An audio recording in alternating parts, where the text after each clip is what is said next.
Paano kung... Oh, ha? Gusto pang sabihin, no? Kung wala si Alden, biglang dumating si Jake. Ay! Joke lang! Joke lang! Asan na yung steak o ni Lola? Sana! Ayun, so laki. Kulay green.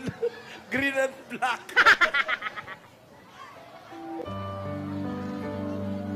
Busy si Gasgas, oh. May sasabihin ka ba? Opo. Opo. Aalis nga si Alden. Papunta ng Middle East. Upang maganda. Pasang lang kinabukasan. Si Jake. Tawag ng tawag. Iba ang dating kay Yaya.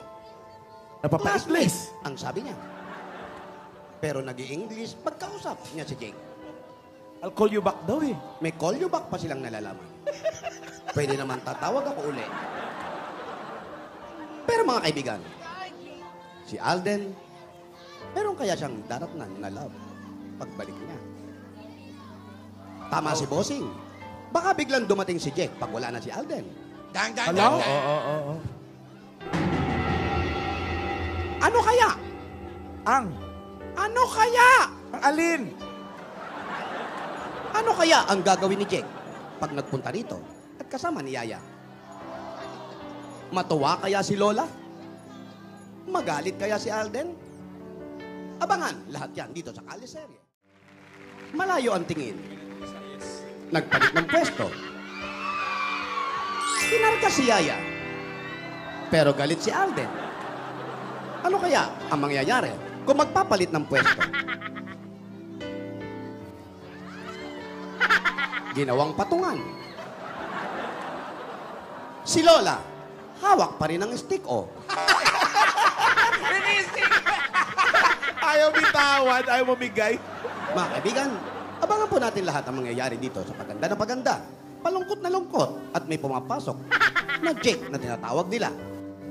Maging maayos sana po ang dalawa dito lang sa Toko. Asawa ni Toka. Ito po, si Gasgas sa Belga.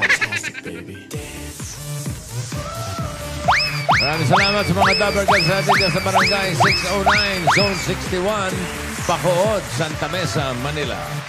Kilalanin na natin ang mga winners sa Grabe Shots Pocket 5 featuring Singing Bass. Mga double cuts, pasok. Jinx naman! God gave me you to show me what's real. There's more to life than just how